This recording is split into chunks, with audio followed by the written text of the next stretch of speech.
Never run out of battery again with the INIU portable charger, the slimmest 10,000 mAh power bank that keeps your devices charged on the go. Stay powered up wherever you go. Click the link in the video description to shop now on Amazon. Donald Trump 250 days on, his most bizarre and impactful moments so far.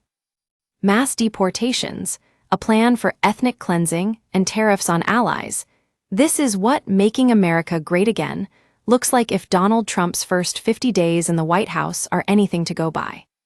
It was 5 years ago that Steve Bannon, who helped run the U.S. president's 2016 campaign, described his strategy to rule, overwhelm the media and the people. "All we have to do is flood the zone," he told PBS at the time. "Every day we hit them with 3 things. They will bite on one, and we will get our stuff done. Bang, bang, bang.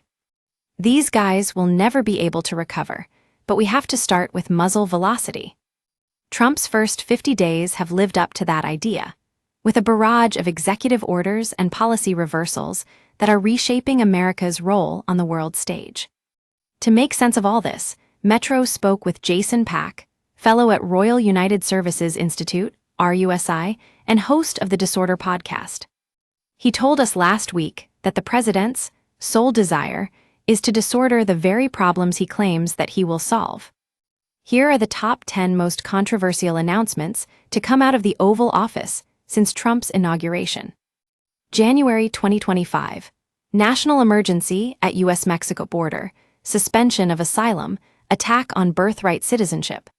Within the first few days in the White House, Trump announces a flurry of immigration-related executive orders, starting with declaring a national emergency at the southern border. As many as 1,500 active-duty troops are deployed to help secure the U.S.-Mexico border, which Trump claims is overrun by cartels and criminal gangs, and prevent undocumented immigrants from invading. To view this video, please enable JavaScript and consider upgrading to a web browser that supports HTML5. Video.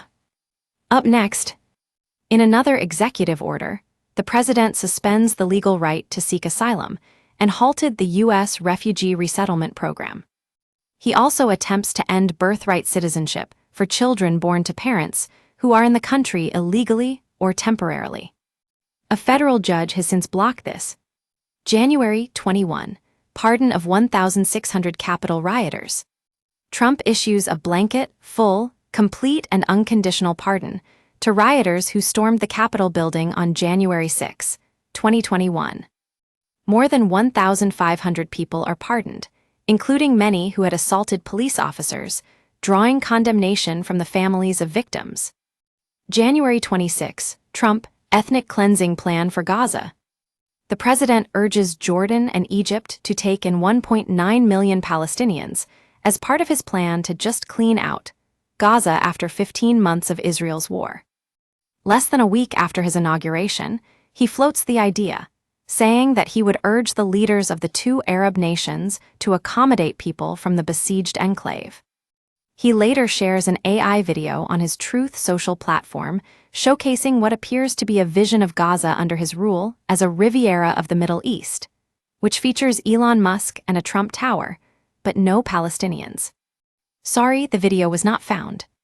January 26. Gulf of Mexico renamed to Gulf of America. Google Maps announces plans to rename the Gulf of Mexico to the Gulf of America, in response to an executive order from Trump's office. The tech company says it has a long-standing practice of applying name changes when they have been updated in official government sources. In a statement on X, the change is set to be visible for users in the U.S. only and will remain Gulf of Mexico in Mexico. Outside of the U.S. and Mexico, Google Maps users will be able to see both names. January 27. Trump's intentions for Greenland. Denmark pledges $2 billion of extra spending to boost its military forces in the Arctic following Trump's repeated offer to buy Greenland.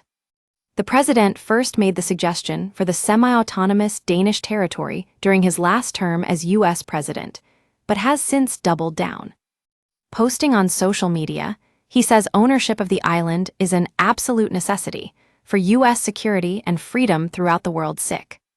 he refuses to rule out using military force to gain control of Greenland and the Panama Canal, which he also wants. February 13, call with Vladimir Putin.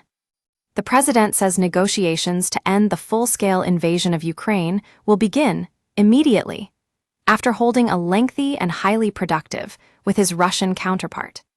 This is believed to be the first conversation between the two leaders since Trump returned to office, and is the start of his rehabilitation of U.S. and Russia relations. February 26, Ukraine-U.S. minerals deal. Trump pushes for a deal which could see up to half of Ukraine's rare earth minerals ahead of Volodymyr Zelensky's trip to Washington. It would be a sharp U-turn from Zelensky's original stance on the idea, when he said the 50% share of minerals demanded from America was akin to selling his nation.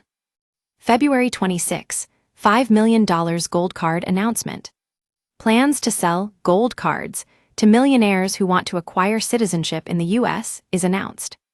Foreigners willing to spend $5 million, £3.9 million, would be given green card privileges and a route to citizenship. The president said even Russian oligarchs, some of which he claimed are very nice people, would be allowed to qualify. February 28, Trump's ambush of Zelensky in Oval Office. Zelensky meets with Trump hoping to sign the crucial minerals deal, which would guarantee America's continued support for Ukraine in the ongoing war against Russia. To view this video, please enable JavaScript and consider upgrading to a web browser that supports HTML5. Video. Up next. But tensions between the two leaders soon boil over, and the conference quickly descends into a shouting match. "You are either going to make a deal or we are out," Trump tells Zelensky before asking him to leave the White House. March 4-5, suspension of aid and intelligence to Ukraine. In response to Zelensky's refusal to sign the extortionate minerals deal, Trump's administration cuts off military aid and intelligence to Ukraine. Seen as punishment to Ukraine, the move could seriously hamper the ability to track and target Russian forces on the front line and protect civilians. Get in touch with our news team by emailing us at webnews@metro.co.uk. For more stories like this, check our news page. More, Zelensky, wound up apologizing to Trump for fiery meeting in a letter. More, Donald Trump warns destruction from monster nukes is beyond anything you can imagine. More, UK reveals where it's going to spend £2.3 billion from sale of Chelsea FC. Never miss the biggest stories with breaking news alerts in your inbox. This site is protected by Ray CAPTCHA and the Google privacy policy and terms of service apply. Your information will be used in line with our privacy policy.